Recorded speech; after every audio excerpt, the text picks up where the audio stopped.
Chapitre 31. Ne vous dépouillez jamais de la protection de la prière. Marie dit: Je ne vais pas te parler longuement, parce que tu es bien lasse, ma pauvre fille. J'attire uniquement ton attention et celle des lecteurs sur l'habitude constante de Joseph et la mienne de donner toujours la première place à la prière. Sécheresse, hâte, chagrin, occupation, c'étaient des choses qui n'empêchaient pas la prière, mais au contraire, il la favorisait. Elle était toujours la reine de nos occupations, notre réconfort, notre lumière, notre espérance. Si aux heures de tristesse elle était le réconfort, aux heures heureuses elle devenait un chant. Mais elle était l'amie fidèle de notre âme. Elle nous détachait de la terre, de l'exil, elle nous tournait vers les hauteurs du ciel, la patrie. Ce n'était pas seulement moi qui portais Dieu en moi, et qui n'avais qu'à regarder mon sein pour adorer le Saint des saints. Mais Joseph aussi se sentait uni à Dieu quand il priait, parce que notre prière était une adoration véritable de tout l'être qui se fondait en Dieu, en l'adorant et recevant ensuite son embrassement. Et regardez, moi qui portais l'Éternel, je ne me pensais pas dispensé de la fréquentation respectueuse du temple. La sainteté la plus élevée ne dispense pas de se sentir un rien devant Dieu et d'humilier ce néant puisque lui nous le permet en un continuel hosanna à sa gloire. Êtes-vous faible, pauvre, plein de défauts? Invoquez la sainteté du Seigneur. Saint, saint, saint. Appelez-le ce saint béni au secours de votre misère. Il viendra faire passer en vous sa sainteté. Êtes-vous saint et riche de mérite à ses yeux? Invoquez également la sainteté du Seigneur. Cette sainteté infinie fera croître toujours plus la vôtre. Les anges, qui sont des êtres supérieurs aux faiblesses de l'humanité, ne cessent pas un instant de chanter leur sanctus, et leur beauté surnaturelle s'accroît à chaque invocation de la sainteté de notre Dieu. Imitez les anges, ne vous dépouillez jamais de la protection de la prière contre laquelle s'émoussent les armes de Satan, les malices du monde, les désirs de la chair et l'orgueil de l'esprit. Ne déposez jamais ces armes qui ouvrent le ciel et en font pleuvoir grâce et bénédiction. La terre a besoin d'un bain de prière pour se purifier des fautes qui attirent les châtiments de Dieu. Et, étant donné que les âmes de prière sont peu nombreuses, elles doivent prier beaucoup pour suppléer à la carence des autres. Il leur faut multiplier leurs prières vivantes pour faire le poids nécessaire à l'obtention de la grâce. Des prières vivantes, elles le seront quand elles auront leur source dans l'amour et le sacrifice. Et que toi, ma fille, tu souffres, car c'est une chose excellente que ta souffrance unie à la mienne et à celle de mon Jésus, elle est agréable à Dieu et méritoire. Il m'est si cher ton amour de compatissant. Mais veux-tu me donner un baiser? Baise les plaies de mon fils, mets-leur le baume de ton amour. J'ai ressenti en mon esprit la douleur des fouets et des épines, la torture des clous et de la croix. Mais je ressens également toutes les caresses données à mon Jésus. Ce sont autant de baisers qui me sont donnés. Et puis viens. Je suis la reine du ciel, mais je suis toujours la maman. Me voilà heureuse. Chapitre 32. Arrivée à la maison de Zacharie. Je suis dans un pays montagneux. Ce ne sont pas de hautes montagnes, mais ce ne sont plus des collines. Elles ont déjà des cimes et des gorges, de vraies montagnes, comme on en voit sur notre Appennin tosco-ombrien. La végétation est drue et magnifique.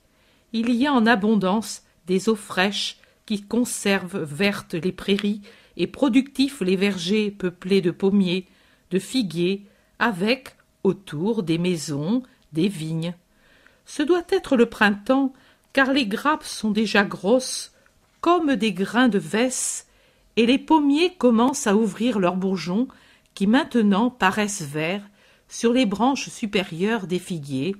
Il y a des fruits qui sont déjà bien formés.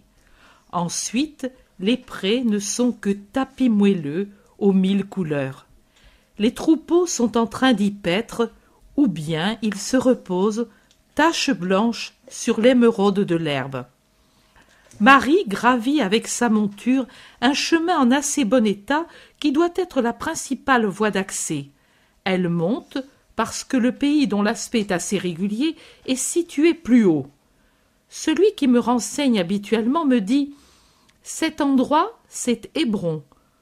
Vous me parliez de Montana, mais je ne suis pas fixé, je ne sais si Hébron désigne tout le pays ou l'agglomération. Je n'en dis donc que ce que j'en sais. » Voilà que Marie entre dans la cité. C'est le soir. Des femmes, sur les portes, observent l'arrivée de l'étrangère et en parlent entre elles. Elles la suivent de l'œil et ne se rassurent qu'en la voyant s'arrêter devant une des plus belles maisons situées au milieu du pays. Devant se trouve un jardin, puis en arrière et autour un verger bien entretenu. Vient ensuite une vaste prairie qui monte et descend suivant le relief de la montagne pour aboutir à un bois de haute futée. Ensuite, j'ignore ce qu'il y a. La propriété est entourée d'une haie de ronces et de rosiers sauvages. Je ne distingue pas bien ce qu'ils portent. La fleur et le feuillage de ces buissons se ressemblent beaucoup, et tant que le fruit n'est pas formé sur les branches, il est facile de se tromper. Sur le devant de la maison, sur le côté donc qui fait face au pays, la propriété est entourée d'un petit mur blanc sur lequel courent des branches de vraie rose, pour l'instant sans fleurs, mais déjà garnies de boutons. Au centre, une grille de fer qui est fermée. On se rend compte que c'est la maison d'un notable du pays ou d'un habitant assez fortuné. Tout, en effet, indique, sinon la richesse, au moins l'aisance, certainement. Il y a beaucoup d'ordre. Marie descend de sa monture et s'approche de la grille. Elle regarde à travers les barreaux et ne voit personne. Alors, elle cherche à manifester sa présence. Une petite femme, qui, plus curieuse que les autres, l'a suivie, lui indique un bizarre agencement qui sert de clochette. Ce sont 2 morceaux de métal fixés sur un axe. Quand on remue l'axe avec une corde, ils battent l'un contre l'autre en faisant un bruit qui imite celui d'une cloche ou d'un gong. Marie tire la corde, mais si gentiment que l'appareil tinte légèrement et personne ne l'entend. Alors la femme, une petite vieille, tout nez et menton et entre les deux une langue qui en vaudisse, s'accroche à la corde et tire, tire, tire. Un vacarme a réveillé un mort. C'est cela qu'il faut faire. Autrement, comment pouvez-vous vous faire entendre? Sachez qu'Élisabeth est vieille, et aussi Zacharie. Et à présent, il est muet et sourd par-dessus le marché. Les domestiques sont aussi vieux. Le savez-vous? N'êtes-vous jamais venu? Connaissez-vous Zacharie? Vous êtes... Pour délivrer Marie de ce déluge de renseignements et de questions, survient un petit vieux qui boite. Ce doit être un jardinier ou un agriculteur, car il a en main un sarcloir et, attaché à la ceinture, une serpette. Il ouvre et Marie entre en remerciant la petite vieille, mais, hélas, sans lui répondre. Quelle déception pour la curieuse! À peine à l'intérieur, Marie dit « Je suis Marie de Joachim et d'Anne de Nazareth, cousine de vos maîtres. » Le petit vieux s'incline et salue et se met à crier « Sarah! Sarah !» Il rouvre la grille pour faire entrer l'âne resté dehors, parce que Marie, pour se défaire de la petite vieille importune, s'est glissée vite, vite à l'intérieur, et que le jardinier, aussi rapide qu'elle, a fermé la grille au nez de la commère, et Tout en faisant entrer la monture, il dit « Ah, grand bonheur et grande peine en cette maison! Le ciel a donné un fils à la stérile, que le Très-Haut en soit béni. Mais Zacharie est revenu, il y a 7 mois, muet de Jérusalem. Il se fait comprendre par signes ou en écrivant. Vous l'avez peut-être appris. La patronne vous a tant désiré au milieu de cette joie et de cette peine. Souvent elle parlait de vous avec Sarah et disait « Si j'avais encore ma petite Marie avec moi, si elle avait encore été au temple, j'aurais demandé à Zacharie de l'amener. Mais maintenant, le Seigneur l'a voulu comme épouse à Joseph de Nazareth. Elle seule pouvait me donner du réconfort dans cette peine et m'aider à prier Dieu, car elle est si bonne, et au temple tout le monde la pleure.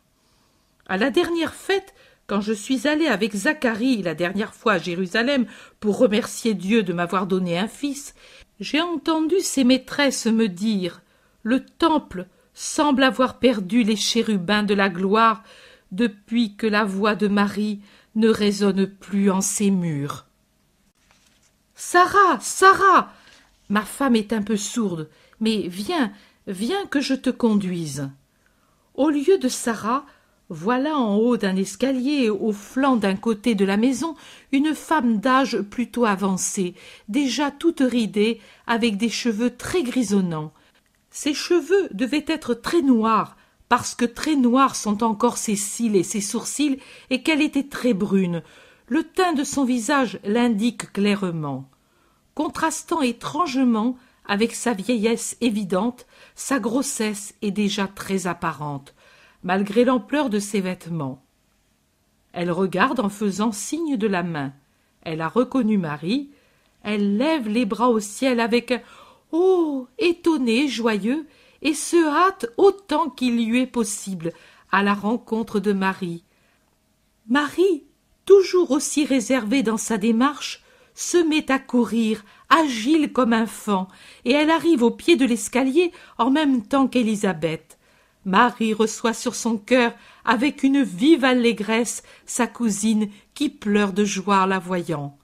Elle reste embrassée un instant, et puis Élisabeth se détache de l'étreinte avec un « Ah !» où se mêlent la douleur et la joie, et elle porte la main sur son ventre grossi. Elle penche son visage pâlissant et rougissant alternativement. Marie et le serviteur tendent les mains pour la soutenir parce qu'elle vacille comme si elle se sentait mal. Mais Élisabeth, après être restée une minute comme recueillie en elle-même, lève un visage tellement radieux qu'il semble rajeuni. Elle regarde Marie avec vénération, en souriant comme si elle voyait un ange, et puis elle s'incline en un profond salut en disant « Bénie es-tu parmi les femmes, béni le fruit de ton sein. » Elle prononce ainsi 2 phrases bien détachées. « Comment ai-je mérité que vienne à moi ta servante, la mère de mon Seigneur? Voilà qu'au son de ta voix, l'enfant a bondi de joie dans mon sein, et lorsque je t'ai embrassé, l'Esprit du Seigneur m'a dit les très hautes vérités dans les profondeurs de mon cœur. Bienheureuse es-tu d'avoir cru qu'à Dieu serait possible même ce qui ne semble pas possible à l'esprit humain. Bénie es-tu parce que, grâce à ta foi, tu feras accomplir les choses qui t'ont été prédites par le Seigneur et les prophéties des prophètes pour ce temps-ci. Béni es-tu pour le salut que tu as engendré pour la descendance de Jacob. Béni es-tu pour avoir apporté la sainteté à mon fils qui, je le sens, bondit comme une jeune chevrette pour la joie qu'il éprouve en mon sein. C'est qu'il se sent délivré du poids de la faute, appelé à être le précurseur, sanctifié avant la rédemption par le Saint qui croit en toi. Marie, avec 2 larmes qui, comme des perles, descendent de ses yeux qui rit vers sa bouche qui sourit, le visage levé vers le ciel et les bras levés aussi dans la pose que plus tard tant de fois aura son Jésus, s'écrie « Mon âme magnifie son Seigneur » et elle continue le cantique comme il nous a été transmis. À la fin, au verset « Il a secouru Israël son serviteur », etc., elle croise les mains sur sa poitrine, s'agenouille, prosternée jusqu'à terre en adorant Dieu. Le serviteur s'était respectueusement éclipsé quand il avait vu qu'Élisabeth ne se sentait plus mal et qu'elle confiait ses pensées à Marie. Il revient du verger avec un vieillard imposant, aux cheveux blancs et à la barbe blanche, qui, de loin, avec de grands gestes et des sons gutturaux, salue Marie. « Zacharie arrive, dit Élisabeth en touchant à l'épaule la Vierge absorbée dans sa prière. Mon Zacharie est muet. Dieu l'a puni de n'avoir pas cru. Je t'en parlerai plus tard, mais maintenant j'espère le pardon de Dieu puisque tu es venue, toi la pleine de grâce. » Marie se lève et va à la rencontre de Zacharie et s'incline devant lui jusqu'à terre. Elle baise le bord du vêtement blanc qui le couvre jusqu'à terre. Il est très ample ce vêtement et attaché à la taille par un large galon brodé. Zacharie, par geste, souhaite la bienvenue et, ensemble, ils rejoignent Élisabeth. Ils entrent tous dans une vaste pièce très bien disposée. Ils y font asseoir Marie et lui font servir une tasse de lait qu'on vient de traire. Il écume encore avec des petites galettes. Élisabeth donne des ordres à la servante, finalement apparue avec les mains enfarinées et des cheveux encore plus blancs qu'ils ne le sont en réalité, à cause de la farine dont ils sont saupoudrés. Peut-être était-elle en train de faire le pain. Elle donne aussi à un serviteur que j'entends appeler Samuel l'ordre de porter le coffre de Marie dans une chambre qu'elle lui indique. Tous les devoirs d'une maîtresse de maison à l'égard de son hôte. Marie répond entre-temps aux questions que lui fait Zacharie en écrivant avec un stylet sur une tablette enduite de cire. Je comprends par les réponses qu'il lui parle de Joseph et qui lui demande comment elle se trouve épousée. Mais je comprends aussi que Zacharie n'a eu aucune lumière surnaturelle sur l'état de Marie et sa condition de mère du Messie. C'est Élisabeth qui, approchant de son mari et lui mettant affectueusement une main sur l'épaule comme pour une chaste caresse, lui dit « Marie est mère, elle aussi, réjouis-toi de son bonheur. » Mais elle n'ajoute rien. Elle regarde Marie, et Marie la regarde, mais ne l'invite pas à en dire plus, et elle se tait. Douce, très douce vision. Elle m'enlève l'horreur que j'avais ressentie à la vue du suicide de Judas. Hier soir, avant de m'endormir, j'ai vu les pleurs de Marie penchés sur la pierre de l'onction, sur le corps inanimé du Rédempteur. Elle était à sa droite, tournant le dos à l'entrée de la grotte sépulcrale. La lumière des torches éclairait son visage et me faisait voir son pauvre visage dévasté par la douleur, inondé de larmes. Elle prenait la main de Jésus, la caressait, la réchauffait sur ses joues, la baisait, en étendait les doigts, un par un, les baisait ses doigts, désormais inertes. Puis elle lui caressait le visage, se penchait pour baiser la bouche ouverte, les yeux à demi fermés, le front blessé. La lumière rougeâtre des torches fait paraître encore plus vives les plaies de tout ce corps torturé et plus visible la cruauté de la torture qu'il a subie et la réalité de sa mort. Je suis ainsi resté en contemplation tant que mon intelligence est restée lucide. Puis, réveillé de ma somnolence, j'ai prié et me suis mise en position pour un vrai sommeil. C'est alors qu'a commencé la vision ci-dessus. Mais la maman m'a dit « Ne remue pas, regarde seulement, tu écriras demain. Pendant le sommeil, j'ai de nouveau tout revu en songe. Réveillé à 6h30, j'ai revu tout ce que j'avais vu la veille et en rêve. J'ai écrit tout en voyant. Puis vous êtes venu et j'ai pu demander si je devais mettre tout ce qui suit. Ce sont de petits tableaux séparés sur le séjour de Marie dans la maison de Zacharie. 2 avril 1944. Chapitre 33. Marie révèle le nom à Élisabeth. Je vois, il me semble que c'est le matin, Marie qui coud dans le vestibule. Élisabeth va et vient, s'occupant de la maison. Quand elle entre, elle ne manque jamais d'aller faire une caresse sur la tête blonde de Marie, encore plus blonde sur les murs, plutôt sombres, et sous un beau rayon de soleil qui entre par la porte ouverte sur le jardin. Élisabeth se penche pour regarder le travail de Marie.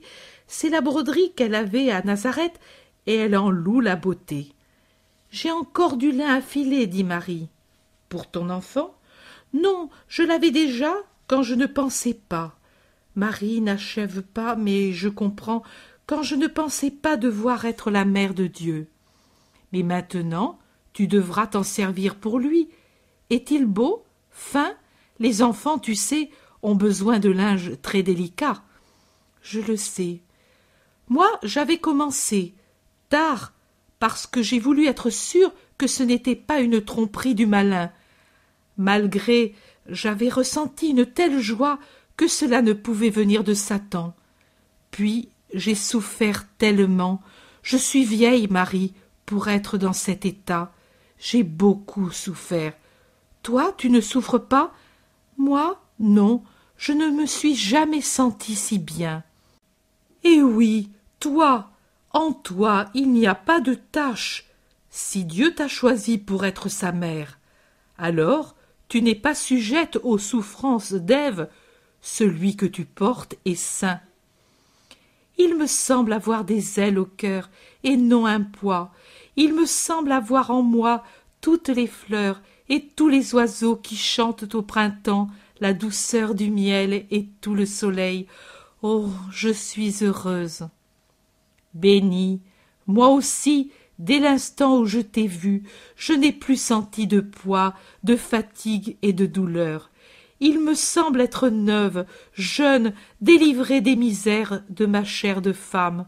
Mon enfant, après avoir bondi de joie au son de ta voix, s'est installé tranquille dans sa joie. Il me semble la voir en moi comme en un berceau vivant, et le voir dormir rassasié et heureux, respirer comme un oiseau qui repose tranquille sous l'aile de sa maman. Maintenant, je vais me mettre au travail, il ne me pèsera plus. Je ne vois pas bien clair, mais laisse, Élisabeth, j'y penserai, moi, à filer et à tisser pour toi et pour ton enfant. Je suis svelte et j'y vois clair. Mais tu devras penser au tien. Oh, j'aurai bien le temps. Je pense d'abord à toi et à ton petit, et puis je penserai à mon Jésus. Dire comme elle est douce, l'expression et la voix de Marie, et comme elle s'épanouit en le disant, ce nom, comme ses yeux s'emperlent de douces larmes de joie pendant qu'elle regarde le ciel lumineux et azuré, cela dépasse les possibilités humaines. Il semble que l'extase s'empare d'elle, rien qu'à dire Jésus. Élisabeth dit « Quel beau nom ! Le nom du Fils de Dieu, notre Sauveur. » Ô Élisabeth, Marie devient triste, triste, et elle saisit les mains que sa parente tient croisées sur son sein gonflé. « Dis-moi, toi qui à mon arrivée a été rempli de l'Esprit du Seigneur et qui a prophétisé ce que le monde ignore, dis-moi, que devra faire pour sauver le monde ma créature? Les prophètes, oh les prophètes qui parlent du Sauveur, Isaïe, tu te rappelles Isaïe? C'est l'homme des douleurs, C'est par ces meurtrissures que nous sommes guéris. Il a été percé et blessé à cause de nos crimes. Le Seigneur veut le consumer dans les souffrances. Après la condamnation, on l'a élevé. De quelle élévation parle-t-il? On l'appelle agneau, et moi je pense à l'agneau pascal, à l'agneau de Moïse, et je le rapproche du serpent que Moïse éleva sur une croix. Élisabeth, Élisabeth, que feront-ils à ma créature? Que devra-t-il souffrir pour sauver le monde? Marie pleure. Élisabeth la console. Marie, ne pleure pas, c'est ton fils, mais c'est aussi le fils de Dieu. Dieu pensera à son fils et à toi qui es sa mère. Et s'il y en a tant qui se montreront cruels envers lui, il y en aura tant qui l'aimeront. Tant. Pendant des siècles et des siècles, le monde regardera vers ton enfant et te bénira avec lui. Toi, source d'où jaillit la rédemption. Le sort de ton fils, élevé à la royauté sur toute la création. Pense-y, Marie, roi, parce qu'il aura racheté tout ce qui a été créé, et comme tel, il en sera le roi universel. Et aussi sur la terre, au cours des temps, il sera aimé. Mon fils précédera le tien et l'aimera. L'ange l'a dit à Zacharie, et lui me l'a écrit. Ah, quelle douleur que de le voir muet, mon Zacharie! Mais j'espère que, quand l'enfant sera né, le père aussi sera libéré du châtiment qui l'a frappé. Prie, toi qui es le siège de la puissance de Dieu et la cause de la joie du monde.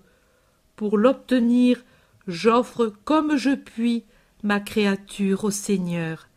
Elle est à lui, en effet. Il l'a prêtée à sa servante pour lui donner la joie de s'entendre appeler mère. C'est le témoignage de ce que Dieu a fait pour moi. Je veux qu'on l'appelle Jean. Est-ce que par hasard ce n'est pas une grâce, mon petit? Et n'est-ce pas Dieu qui me l'a faite? Et Dieu, j'en suis bien convaincue, te fera cette grâce. Je prierai avec toi. J'ai tant de peine de le voir muet. Élisabeth pleure. Quand il écrit, puisqu'il ne peut plus parler, il me semble qu'il y ait des monts et des mers entre moi et mon Zacharie. Après tant d'années de douces paroles, maintenant sa bouche reste silencieuse, et maintenant, spécialement, où il serait si beau de parler de ce qui va arriver. Je me retiens même de parler pour ne pas le voir se fatiguer à faire des gestes pour me répondre. J'ai tant pleuré, je t'ai tant attendu, le pays regarde, bavarde et critique, le monde est fait ainsi. Et quand on a une peine ou une joie, on a besoin de compréhension et pas de critique. Maintenant, il me semble que la vie soit tout à fait meilleure. Je sens la joie en moi depuis que tu es avec moi. Je sens que mon épreuve va passer et que je serai bientôt tout à fait heureuse. Il en sera ainsi, n'est-ce pas? Je me résigne à tout. Mais si Dieu pardonnait à mon époux, pouvoir l'entendre prier comme avant.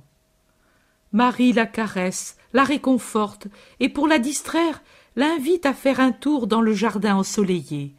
Elles se rendent sous une tonnelle bien entretenue jusqu'à une petite tour rustique dans les trous de laquelle les colombes font leur nid. Marie répand des graines en riant.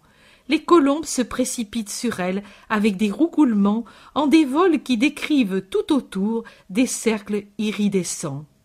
Sur la tête, sur les épaules, sur les bras et sur les mains, elles se posent, allongent leur bec rose pour saisir les graines dans le creux des mains, becquetant gracieusement les lèvres roses de la Vierge et ses dents qui brillent au soleil. Marie tire d'un sac les graines blondes et rit au milieu de cette joute d'avidité envahissante. Comme elle t'aime, dit Élisabeth. Il n'y a que quelques jours que tu es avec nous, et elle t'aime plus que moi, qui les ai toujours soignés. La promenade se poursuit jusqu'à un enclos fermé, au fond du verger, où se trouvent une vingtaine de chèvres avec leurs chevreaux. « Tu es revenu du pâturage ?» dit Marie à un jeune berger qu'elle caresse. « Oui, car mon père m'a dit « Va à la maison, parce que bientôt il va pleuvoir et il y a des bêtes qui vont avoir les petits. Aie soin qu'elles aient de l'herbe sèche et une litière toute prête. Le voilà qui vient. » Et il fait signe au-delà du bois, d'où vient un bêlement tremblotant. Marie caresse un chevreau blond, comme un enfant, qui la frôle, et, avec Élisabeth, boit du lait tout frais tiré que le petit berger lui offre. Le troupeau arrive avec un berger hirsute comme un ours. Mais ce doit être un brave homme, car il porte sur ses épaules une brebis toute plaintive. Il la pose doucement par terre et il explique. Elle va avoir un agneau et elle ne pouvait plus marcher que difficilement. Je l'ai chargée sur mes épaules et j'ai fait très vite pour arriver à temps. La brebis, qui boite douloureusement, est conduite au bercail par l'enfant. Marie s'est assise sur un rocher et joue avec les chevreaux et les agneaux, présentant des fleurs de trèfle à leur museau rose. Un chevreau blanc et noir lui met les pattes sur les épaules et flaire ses cheveux. « Ce n'est pas du pain, dit Marie en riant. Demain je t'en apporterai une croûte. Sois tranquille maintenant. » Élisabeth aussi, rassérénée, se met à rire. Chapitre 34. Marie parle de son enfant. Je vois Marie qui file, vite, vite, sous la tonnelle où le raisin grossit. Il a dû passer un certain temps parce que les pommes commencent à rougir sur les arbres et les abeilles ronronnent près des fleurs du figuier déjà mûres. Élisabeth est tout à fait grosse et marche lourdement. Marie la regarde avec une attention affectueuse. Marie elle-même, quand elle se lève pour ramasser le fuseau tombé trop loin, paraît s'arrondir sur les côtés et l'expression du visage est changée. Elle est plus mûre. C'était une jeune fille, maintenant c'est une femme. Les femmes entrent dans la maison parce que le jour baisse et à l'intérieur on allume les lampes. En attendant le souper, Marie tisse. « Mais ne te fatigue-t-il pas réellement ?» demande Élisabeth en montrant du doigt le métier à tisser. « Non, sois tranquille. »« Pour moi cette chaleur me fatigue. J'ai été sans souffrir, mais maintenant le poids est lourd pour mes reins vieillis. »« Prends courage, tu seras bientôt libérée. Comme tu seras heureuse alors. Pour moi, je ne vois pas l'heure de ma maternité. Mon enfant, mon Jésus, comment sera-t-il ? Beau comme toi, Marie. Oh non, plus beau, lui est Dieu. Je suis sa servante, mais j'ai voulu dire, sera-t-il blond ou brun? Aura-t-il les yeux comme un ciel tranquille ou comme les cerfs de montagne?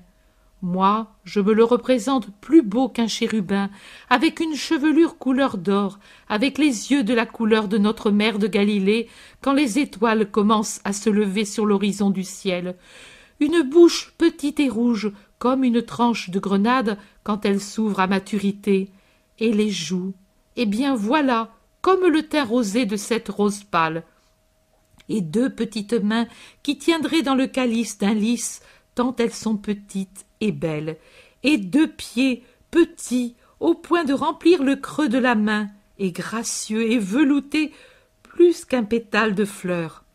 Vois, j'emprunte l'idée que je me fais de lui à toutes les beautés que me suggère la terre, et j'entends sa voix. En pleurant, il pleurera un peu, de faim ou de lassitude, mon petit, et ce sera toujours grande douleur pour sa maman, qui ne pourra... Oh non, elle ne pourra le voir pleurer sans avoir le cœur transpercé. Son cri sera comme le bêlement qui nous arrive de ce petit agneau qui vient de naître et qui cherche la mamelle de sa mère et pour dormir la chaleur de sa toison. Son rire emplira de ciel mon cœur épris de ma créature. Je puis être enamourée de lui parce qu'il est mon Dieu, et mon amour d'amante ne s'oppose pas à ma consécration virginale. Son rire sera comme le roucoulement joyeux d'une petite colombe rassasiée et satisfaite dans la tiédeur de son nid. Je pense à ses premiers pas, un oiseau sautillant sur un pré fleuri.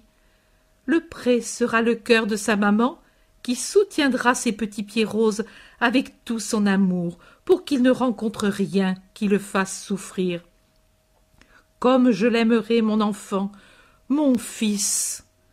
Joseph aussi l'aimera. Mais tu devras le lui dire à Joseph. Marie s'assombrit et soupire. Je devrais pourtant le lui dire. J'aurais voulu que le ciel le lui fasse savoir, car c'est très difficile d'en parler. Veux-tu que je lui en parle? Que je le fasse venir pour la circoncision de Jean? Non, j'ai remis à Dieu le soin de l'instruire de son heureux sort de nourricier du Fils de Dieu. Il s'en chargera. L'Esprit m'a dit ce soir, tais-toi, laisse-moi le soin, je te justifierai. Et il le fera. Dieu ne ment jamais. C'est une grande épreuve, mais avec l'aide de l'Éternel, elle sera surmontée. En dehors de toi, à qui l'Esprit l'a révélé, personne ne doit connaître par ma bouche la bienveillance du Seigneur à l'égard de sa servante. J'ai toujours gardé le silence, moi aussi, avec Zacharie, qui en aurait éprouvé une grande joie. Il croit à ta maternité naturelle. Je le sais, et je l'ai voulu aussi par prudence. Les secrets de Dieu sont saints. L'ange du Seigneur n'avait pas révélé à Zacharie ma maternité divine. Il aurait pu le faire si Dieu l'avait voulu, car Dieu savait qu'était imminente l'époque de l'incarnation de son Verbe en moi. Mais Dieu a tenu cachée cette joie lumineuse à Zacharie qui refusait comme impossible votre fécondité tardive. Je me suis conformée à la volonté de Dieu, et, tu le vois, tu as su ce secret vivant en moi. Lui n'a rien remarqué. Tant que ne tombera pas le voile de son incrédulité à l'égard de la puissance de Dieu, il vivra à l'écart de la lumière surnaturelle. Élisabeth soupire et garde le silence. Zacharie entre. Il présente des rouleaux à Marie. C'est l'heure de la prière avant le souper. C'est Marie qui prie à haute voix à la place de Zacharie. Puis, ils prennent place à table.